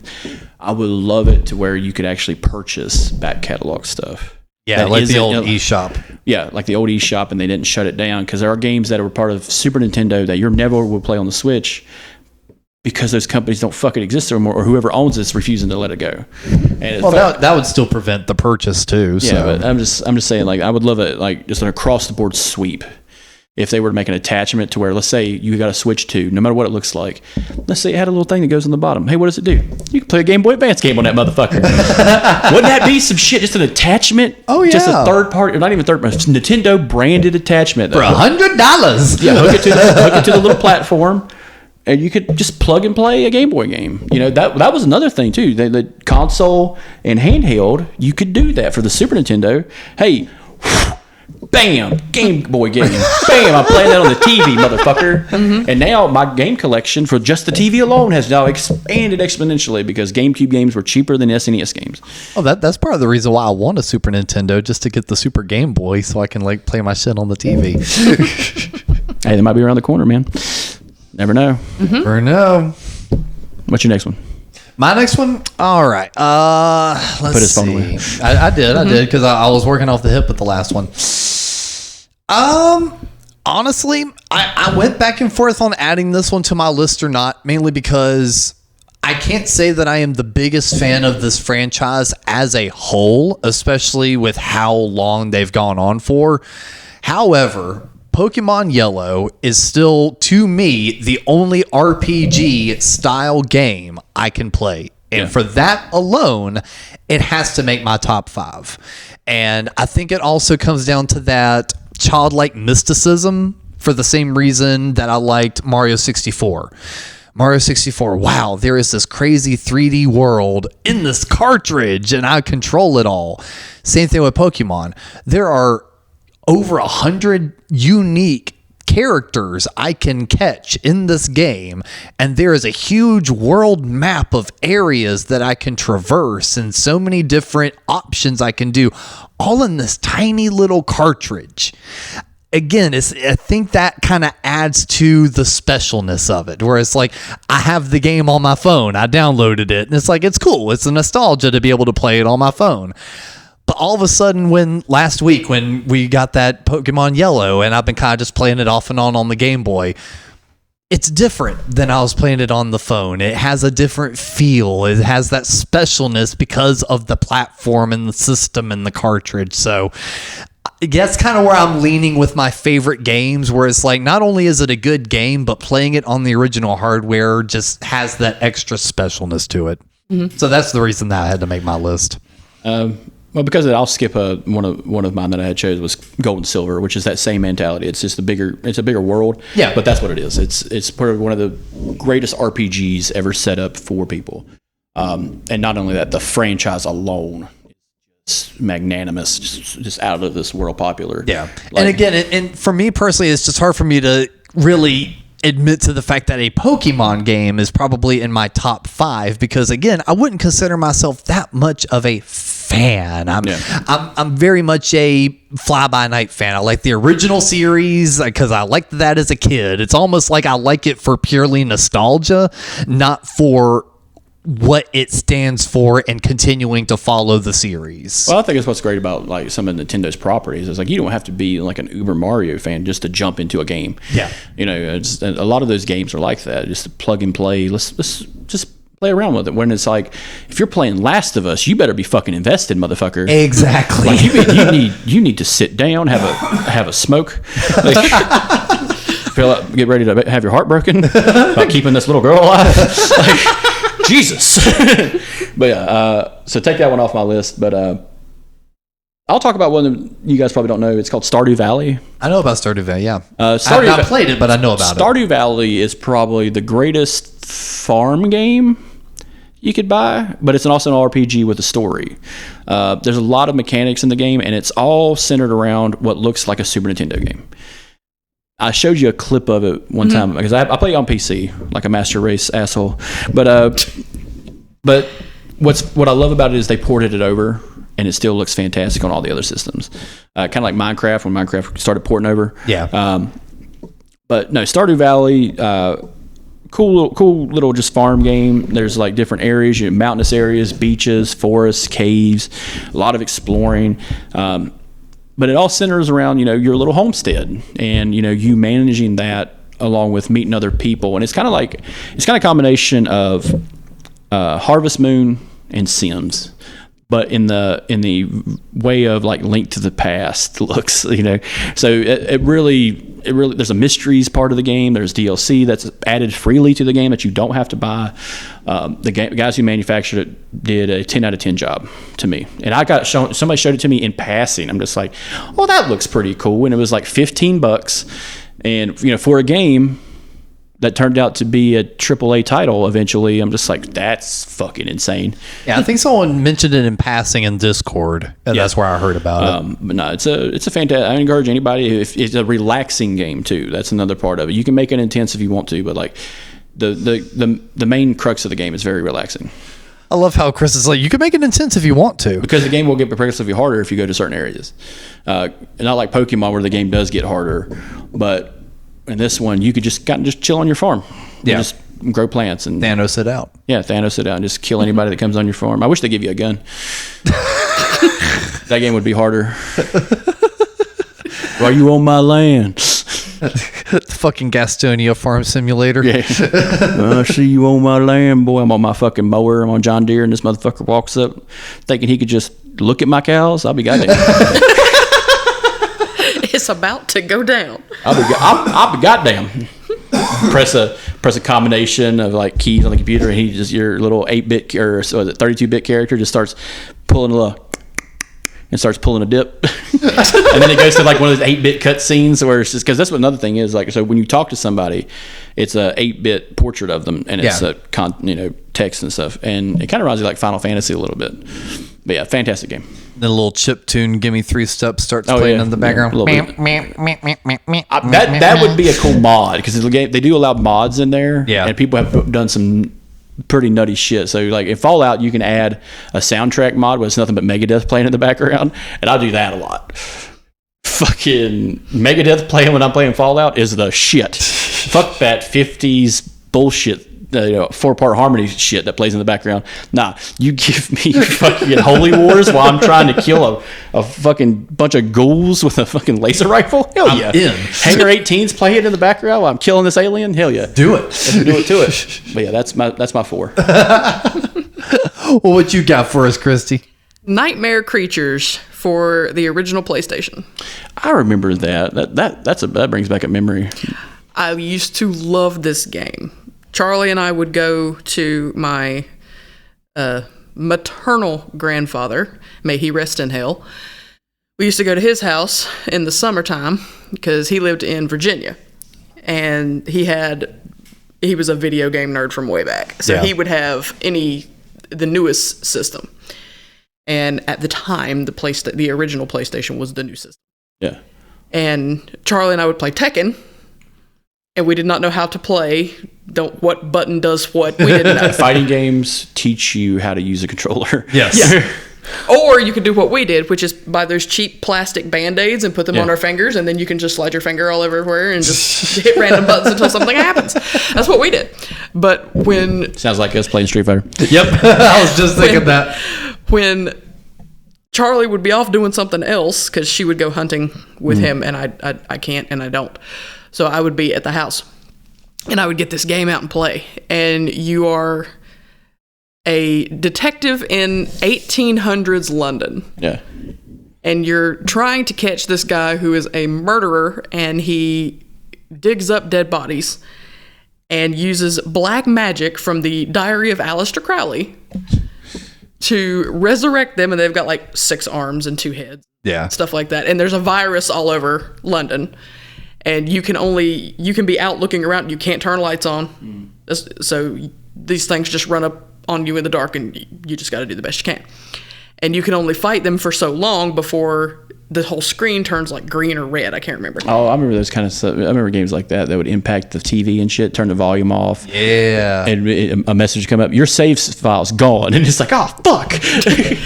No, this would do that, and you would have to get away from that area because you would be getting ready to get sick, so you would have to go to where it's safer and stay for a little while. I'm on base, goddammit. I'm touching base. Yeah. But the idea of the game was so cool, and the graphics are trash. It looks like the music video for what's your song that they played on oh my god, the very first song that they play on Kingsman. Money for Nothing. Oh yeah, it looks like the Dire Straits video from Money for Nothing. Dire Straits was, yeah. But it was just such an amazing game that I love to play. What was it called again? Nightmare Creatures. It sounds a lot like a game that used to be on the GameCube that was very popular called Eternal Darkness, because that game would do the same. The screen would change, a message would pop up where a game cannot save, and the game would I remember that. The buttons wouldn't work. You're just like reconnect controller, and you had to fucking take it out and put it back in, and you had to put it in part 3, reconnect controller, and it's just like. That was part of a cool gimmick thing they got away from games, because if they make another fluff game like that, that's what they should do. I think that would be really fun. Can't do the controller thing anymore because nothing's wired. Yeah. Reconnect controller. Fuck. I don't know. It was, they did that in Arkham Asylum when Scarecrow gets you. Yeah. And the whole screen goes black, and you think you're trying to push buttons to get away, and you can't. And you get shot by Joker, and it's Scarecrow that has you, and you're fighting Scarecrow for the last time. Yeah. Yeah, that was more of like just the in-play gimmick, but like having to like reconnect the controller, take the memory card out, and kind of like Action Replay was like, hey, put in the codes, but go ahead and crack that bitch open and take that disc out if you dare. And it's just like, I really don't want to do that. I don't want to open this fucking thing because I think it's dangerous. It'll catch on fire. Because when I first got the Action Replay, the Game Shark for the GameCube, they told me to open it up. I'm just like, what? Did I turn it off? No. Excuse me. I open it up, and the game's still kind of like it's winding down. I'm just like, Did this break my fucking GameCube? It's not like the game. It's not like a Game Shark or Game Genie where the cartridge is still just in there. Just imagining like teenage Chris. Did I bring my fucking GameCube? I was 12. I was just like, just like hitting that eject button. Fuck it. But no, those were fun games. Hard games in general are just fun, but describing the gimmicky part of it, that really brings it home. Oh, it's the cheesiest thing in the whole world. But like you were saying with nostalgia, it's a nostalgia thing, and I just loved it. Oh yeah.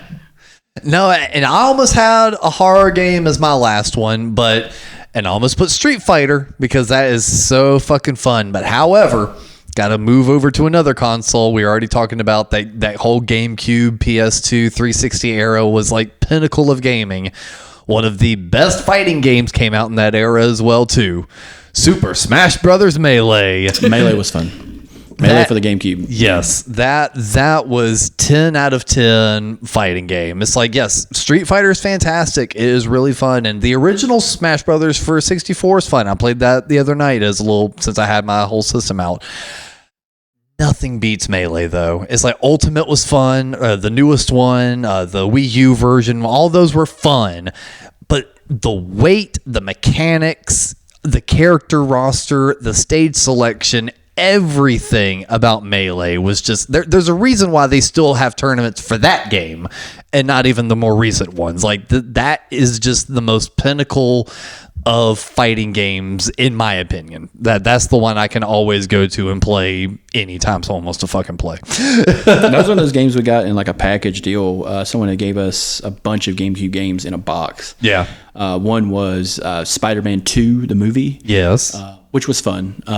One was Rising Sun, which is a Metal Gear game, and the other one was Sonic Adventures 2, but that was in there. And I had never played a Melee game or Smash Brothers game before that, and I started playing, and I'm just like, oh, wow, this is really neat. And then I was like, oh, wait, there's kind of like, not like a story mode, but an arcade mode, and you start getting like amiibos, basically. Yep. Amiibos, the trophies. The little trophies, and I'm just like, man, that's pretty cool. And I was like, well, I got to get them all. I know. It'd be wrong if you didn't. All of a sudden, your competition brain kicked in, and you're like, this is a collect-a-thon. I have to get them all. Got to catch them all.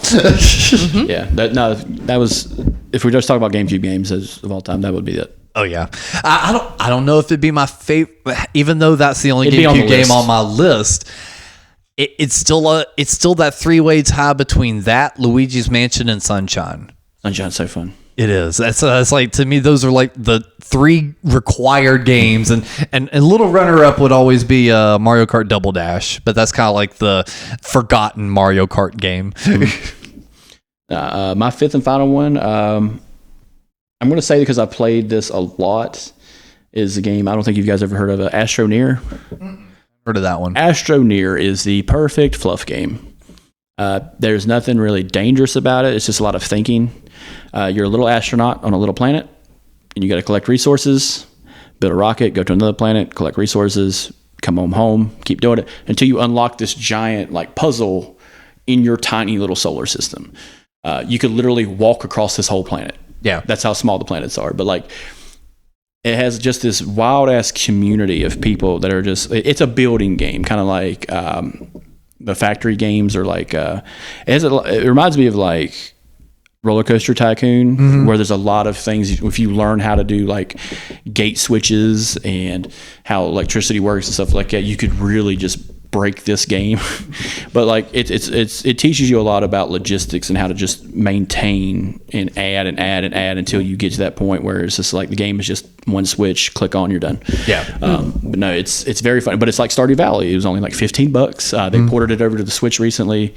It looks fantastic. They didn't have to downgrade it for the Switch. It was some of the other ones like The Witcher.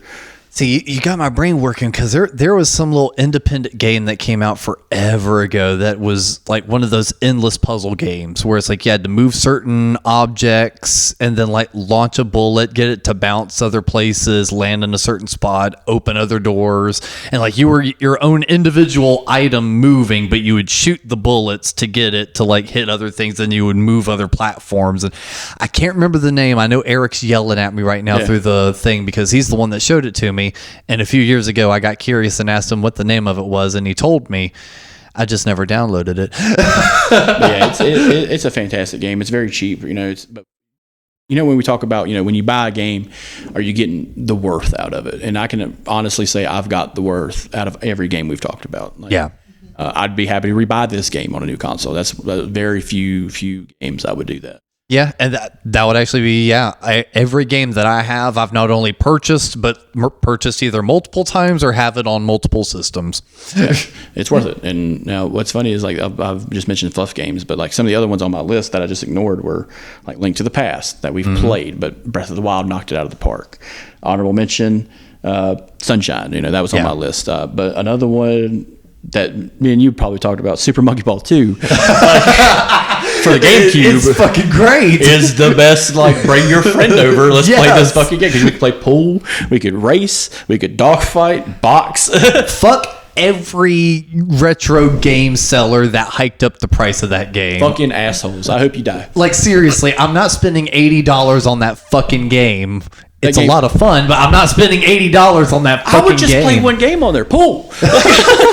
I would just play the pool game. Just play pool forever. Because you're a little monkey in a ball, and like you're literally throwing yourself as a cue ball. And I've got the one for the Switch. I think it's got that one, but at the same time, just the levels aren't as fun. That's what pissed me off, because the Switch just, like, every time they made new games, they just threw away the older games. It's kind of like Wii Sports, and then they did Wii what was the other one? There was Wii Sports, and then Wii Sports Resort, and that was like ping pong. Yeah, it's like tennis. No, it's not. It's ping pong. But, like, you know what I'm saying? They just throw away the old ones. But yeah. But no, those are my top 5, man. Well, what you got, Cristy? You have already done your full 5? Or you still got one more? I have one more, and I also have an honorable mention that you just made me remember. My last one, though, is Super Mario World, the original Nintendo. Yep. Original Nintendo or Super Nintendo? Super Nintendo. Super Nintendo. Sorry. Yeah, the original. Check out Fistful of Quarters. We played this game. Yeah. Well, technically, that was number 4. I like Super Mario World. Yes. The plain one with the Yoshi. Yes. The one that if I played in front of your mom, she would have an anxiety Yes. It's the greatest thing I've ever seen in my life. life. How's it going? Just beating Bowser, having a conversation. No, I don't think George Bush was like that at all. And if you want to see why she would have a heart attack, definitely check out the Fistful of Quarters episodes on YouTube, because Chris just completely annihilates my ass every time we play. You gotta get that mushroom. You. Save the princess. Oh yeah. My mom was addicted to the games so much, and she went through a health crisis at one point. And I would go to school, and I would come home, and she would have to lay down and rest for a while. And she'd call me and be like, "Hey, you want to play Mario?" But I suck at it. Sure. Go in there and just get my ass handed to me by mom. Yeah. And mom would have like 99 plus lives. And she's over there going, "Do I need to give you lives again?" I'm like, "Yes, please." If you want me to keep playing, I'm going to need lives. I will say I'm not like that. I'm more of a pick up them sticks, motherfucker. Yeah. I'm giving you like 10. You keep playing. I'm giving you quarters. You want some quarters? We got some quarters. Mm-hmm. Maybe we'll do that at a bar tonight. Hey, what are you talking about? You got more lives. And just put the quarter in the Galaga machine. Keep playing. Keep drinking. Have another drink. Keep playing. Keep playing. If we're doing that, I'm pre-gaming before we leave. Yeah, just walk around like a specter. You're not done. Oh, that'd make a great horror movie. An arcade bar where you can't leave. Ooh. Like Dusk Till Dawn. You don't have to. It's not like a feet thing, but like with Quentin Tarantino. But it's just a bunch of vampires that just suck your soul out through fucking pinball machines. Well, if we can write up a script, we've got a location. Danny I can Trejo. film. Do you not remember the small, tiny piece of that from Maximum Overdrive? That movie's about trucks. But it's a great movie. Transformers before Transformers was worth the fuck. My honorable mention, which I'm sure you have heard of and played and are probably a master at, Paperboy. Oh, Paperboy. I did not know what this game was called. Paperboy is extremely fucking hard. I had to look it up. That's a cut. That's a deep. That's not a super deep cut, but that's still one that kind of threw me back, being like, "Whoa! I would have not expected you to mention Paperboy." I loved this game, and I was actually really good at it.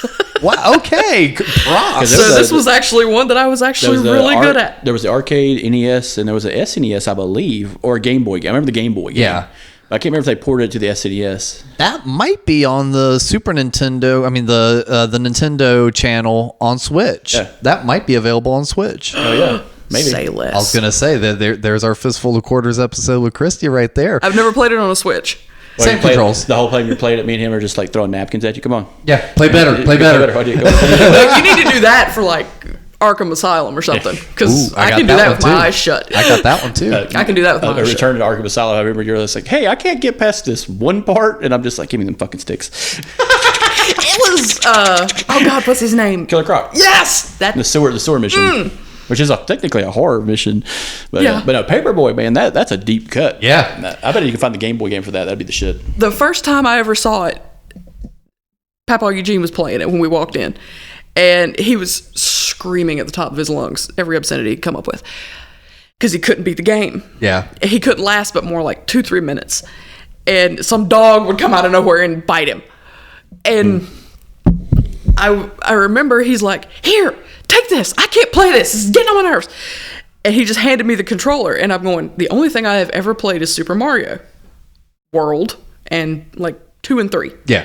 I'm going, oh God, how do you do this? I've never played this game in my life. What do I do? So I sat there and I played, and this was a whole summer I played this game. Yeah. And I got to where I could literally lean back and kick up my feet and play and not have to jump or move, which is rare That's for when me. you've mastered the game. Yeah, I could just sit back and play. And Charlie'd be like, what are you doing? I'm like, I'm playing Paperboy. She'd go, there are so many good games for this thing, and you're playing Paperboy? It is a good game. This is quality I could be entertainment. playing Ice Climbers. I will say there's a deep cut game on NES Switch channel, Fire and Ice. God, that is an old game. I forgot how good it was. Yeah. It's a puzzle game where you got to build ice blocks and put out fires.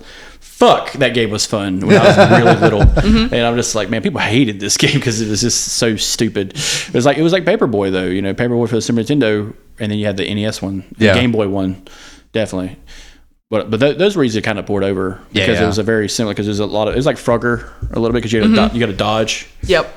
Charlie was always better at Frogger, and she couldn't play Paperboy. We played Frogger at the Rim one time, and I was very disappointed because I was playing Far Cry 5. I'm just like, I was killing cultists with shotguns I made myself, and now I'm watching you play as a frog. This is gay as shit. I was just getting actually PTSD flashbacks because I could not play that game to save my fucking life that night. Oh no, everybody fucking sucked at that, except for that one guy for was it JD and the Sleaze? I think. Yeah. Yeah, that motherfucker. Yeah, all of a sudden he came in. He was like, doot, doot, doot, doot, Yeah, he was like one-handed with the controller, just like, I was just like, God damn it! hell yeah, brother, hell yeah, kick your feet up, have a dip. What did you waste your money on as a kid? Okay, so what do I have? One more? Yep. And honorable mentions if you got any. I got plenty of honorable mentions. I know what my honorable mention will be, but for my last one, Wizard of Oz for the Super Nintendo. That's trippy as fuck. Aladdin for the Super Nintendo. Hard. Yes. honestly, I would probably have to go with. Wait a minute. 1, 2. Yeah. I will go ahead and go with my horror one. House of the Dead. Oh, the shooter. Yes. The arcade shooter. Had to go with the little arcade shooter Now, as well. did you have it for the Switch or the Wii? Yes, I did. Fuck yeah, the Wii one was so fun. I still have it for the Wii. Oh, do you have the guns? The molded guns that you could put the Wii controller in? Those have slowly withered away with time, but I Yeah. still have plenty of Wiimotes. Hell yeah. So that was fun. we can find little pieces of plastic, rather like a gun. inexpensive online. Yeah. Hey, Oh, you're yes. wanting a 3D printer? Don't, Yes, I did. Yes, I did. While he stews in his own, You know what his sucks? own hatred. I want to say this, and I want you to please understand this isn't out of like just pity. I would have cash apped you like $120. I know, but still, all you it's had to just- do was message me like, dude, I'm because not- I here's the story. Here's the can't, thing. I can't. While we were antiquing, we went to that booth toward the back end. But I don't remember if you remember. Remember we were looking for like Misfits Funkos in that Yeah, back yeah. corner. So that's where we were, and there was that long table. There was that stuff of just 3D printed stuff, and I'm just like, man, That's all I would make would be like 3D printed dragon toys, and just, all I of a would sudden never I'm buy like, my. And then like the next day, it's just like, I mean, I'm at this place. It's like $100. I'm just like, I got $120. I know, but that's why I'm sitting here going, I'm like, God, literally, when I've spent all my fun money, I flipped all my money to buy new shit. I've spent all that money. I have no more left. Why do you have to show me this now? dude, we'll be antiquing until the show goes into the ground. Till Spotify 2 comes out. Yeah. And Spotify 2 Plus. But House of the Dead, man, that's another one where it's like that is an arcade staple. You know that you're in a good arcade. Dave and Buster's had it too. I remember that. Dave and Buster's. Almost every arcade I've gone to has had a House of the Dead 2, 3, something. What's that other one? Not Time Cop. It was a shooter. It was always next to House of the Dead, but the gun had a recoil in it. Yes. Time Crisis. Yes. Fuck, that was the movie theater game. It's like, hey man, we're going to go see Silent Hill, but I got like $5 in quarters, so let's just knock this out real quick. Oh yeah. I was getting ready to ask, is House of the Dead the one that was at the movie theater? Yeah, House of the Dead was Probably. the movie theater. It's the zombie shooter. Yeah. Yeah, I may have dropped about $100 in quarters. Because I had House of the Dead 2 for the Wii. Yep. And It came with 2 and 3. And Time Crisis. Oh. And playing it with the Wii on a floor model big screen TV is ridiculous. Because right now I'm playing the Wii to play GameCube games. Uh-huh. And I found a memory card that works, thank God. I got a memory card that works. That game plays beautifully, Medal of Honor. Yeah. And I'm just like, man, I forgot how bad shooters Well, don't were. tempt me too hard because I've got all the hookups and connections. I've just finished organizing all my video game shit. Yeah, so I'm going to bring the Wii over. I was going to say, I've got my Wii is what I'm saying, Yeah. and that game. Don't tempt me. I'll wind up connecting it up. I would like a GameCube over too. Because you don't have your GameCube yet, do you? Not yet. I hopefully will in a But you got week or GameCube games. few. I have the GameCube. And I have a Wii, but it plays GameCube Do you have a games. GameCube controller? I have 2. Cool. And this is why you're friends. Yes. Because we're going to be playing some Luigi's Mansion. We're going to play some Mario Sunshine. Oh, yeah. Go on down to the sunshine. And honorable mention, pinball in general. Yeah. Come the fuck Any on. pinball game. If we're talking about games, Yeah. that is one and that's one of the reasons I love Abari. Yes, they have plenty of beat 'em up, They little have the arcade Who games. pinball machine, the pinball wizard machine. Oh, cool. But they have just as many pinball machines as they do playable arcade machines. And that is something that will always get quarters out of me. If I am at a random place and there is a cool pinball machine and I'm walking around with a little jingle jangle, I won't be after I leave that place. Jingle because jangle on. Jingle jangle on. I will. I will jingle jangle right on over to that pinball machine and waste all my money. And the thing is sometimes I'm good. Like, depending on the machine, I will say I'm not half bad at pinball. I will never enter a competition. I will get humbled as like a motherfucker. But to my own personal standards of how often I know I play, I can keep a ball going for a pretty decent while. Ain't that the goal? Keep a ball going. That's the fucking truth right there, brother. Da-da-da. So yeah, that just pinball in general. That has to be my honorable mention. I think History Forgot will do a whole episode just on the North Carolina's history on pinball and its That weird, would be criminal fascinating. content of North Carolina Yes. and pinball and New York for some reason. Yeah. Yeah, New York had a big get that fucking pinball out of my goddamn face kind of situation. Well, quote unquote arcade machines for the legality of North Carolina could be a whole episode in general because that only changed only until a couple years ago. But with a little preamble, LaGuardia Airport in New York is named after the mayor of LaGuardia who outlawed pinball machines in New York, which it spread all to the East Coast. Down to a little humble abode, and they said they argued that it was a game of chance, and one guy proved, I forget his name, but we'll talk about it on the show eventually, proved that no, this is a game of skill, and it is not a gambling game. Yeah. Because for people that don't know, gambling doesn't have to pay out. It's just money in a game. That's all gambling really is. Whether it pays out or not is not part of the fact. But no, the pinball North Carolina, that would be a fantastic episode. And I'd actually like that because, again, we could easily even dovetail near the end of the episode, kind of talking about, I know that those coin machines were the same thing, where it's like you had that row that was like pushing the quarters, and you drop the quarters on top and try to get the avalanche to fall. I'd always have the have a blast with those in Virginia and South Carolina, because they were legal there, but in North Carolina, for the longest time, even those machines were completely illegal. Yeah, I remember they brought them in back when Fun Station was around in Statesville. But those were games people didn't really play. They were playing all the other arcade machines, because people that play those games have like a sack of quarters next to them. Yeah. When they're playing them. And just to go to show how new even us having like actual gambling being allowed within like city limits and shit is new. When we were at Second and Charles a few weeks ago, Chris goes, "Hey, that little place over there says arcade. Have you been over there?" I was like, "Yeah, that's the other arcade." And he's like, "Oh." The states have run rampant with adult arcade places. Yes, where all it is fucking gambling. screens. It's screen gambling. It's like electric poker and shit like that. And here, okay,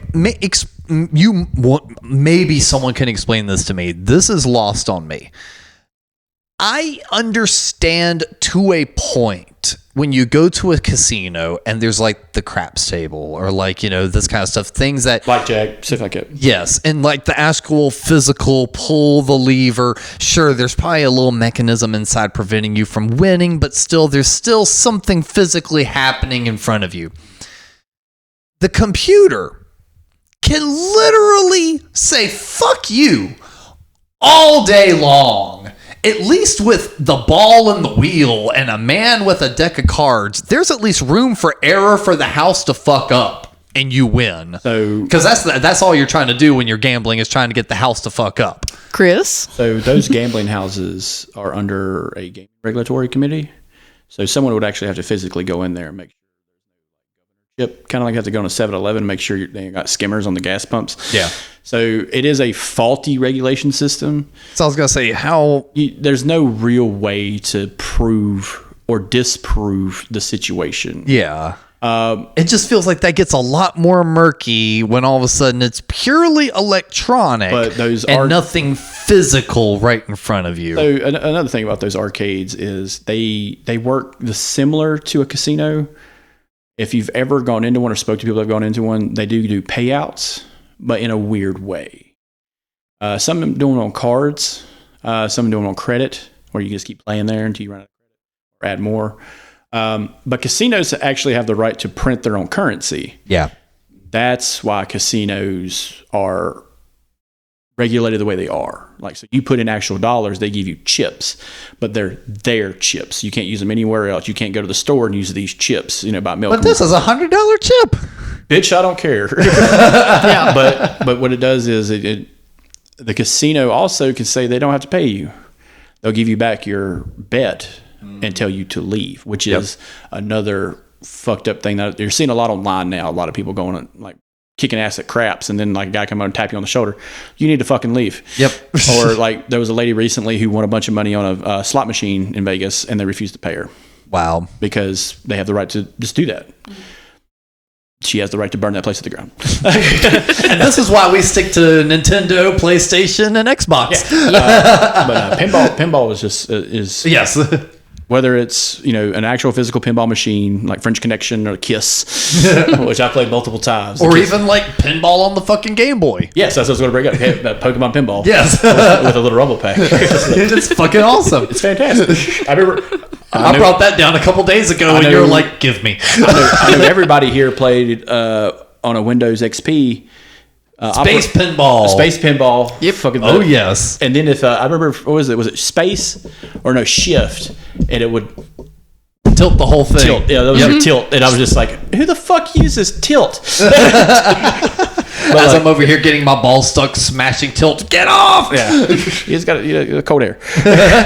I was never any good at that. That was the thing where I would try to play and I would be terrible at it. That was those games you cut on and you knew if your volume was on, because as soon as you get max volume, it's like, oh shit, turn it down. God damn, why is it so loud? Well, as a little wrap up here, who else played games on their computer with floppy disks? Here. Oh yeah, I was gonna say. I was gonna say even older than that. Pie Maker. I remember Pie Maker. That was like an Atari looking thing, and you was like had 3 platforms, and you were moving a guy across these 3 platforms, and it's like, if I remember correctly, I forget how they denoted it because it was like very like bold squares, like no detail at all, but somehow they're able to denote crust, pie, and cherry. And it'd be like enough for you to like visualize it, and you had to like assemble these pies and get it out the door. Yeah. No, I remember that one. I remember that one in Pitfall. Yes. For the PC. And there was one you played as a woman. It was kind of like Pitfall, but it was in Jungle. But yeah, I remember that one. That was someone had that for MS-DOS. It was in color. Yeah, that was some fun. That computer was the very first computer I actually disassembled and put back together, and it worked. Oh shit.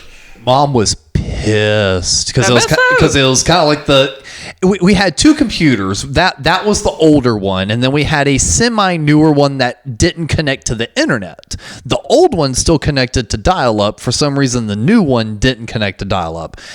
But the old one that still connected to dial-up was the one that had the floppy disk reader in which I played my games on. And I feel like there was a reason I needed to open it. Oh, it wasn't reading a CD. That's what it was. I was trying to play a CD on it, and it wasn't reading. And I'm like, okay. And I just disassembled it. And all I did is I just looked in there, and I took a couple wires apart, and I remembered where it went. Mom around the corner, what are you doing? I'm like, I'm going to put it back. Put it together right now. I'm like, okay. And I put it back together, and she's like, show me it works. And I'm like turning it on. I'm like, look, it works. And like she later pointed back to that, and she's like, that's why I didn't get upset with you that you took the VCR apart one day. She's like, I knew you'd put it back together. She's like, but you terrified me that day. You had all those computer parts strung across the floor, and I was like 6 years old. And I just fucking grabbed the fucking a screwdriver. I'm like, let's just go.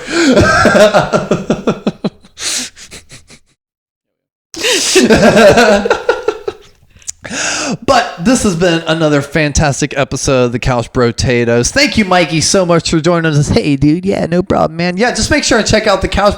Check out This Fuggin Guy with he and Dante. Yeah, man. Mikey, you okay? You don't sound good. I got a little bit cold. And of course, thank you so much, Cristy, for coming and hanging out with us as always. Of course. And Chris, do you have any sort of final thoughts for us? Straight from our own group chat, the Tyson Paul fight will be delayed. I saw that. And fuck you, Dante, for sending that. Oh. You've been listening to the Something Good Network. If you liked what you heard, you can follow us on Instagram and check out the other great shows on the network. Link is in the episode description.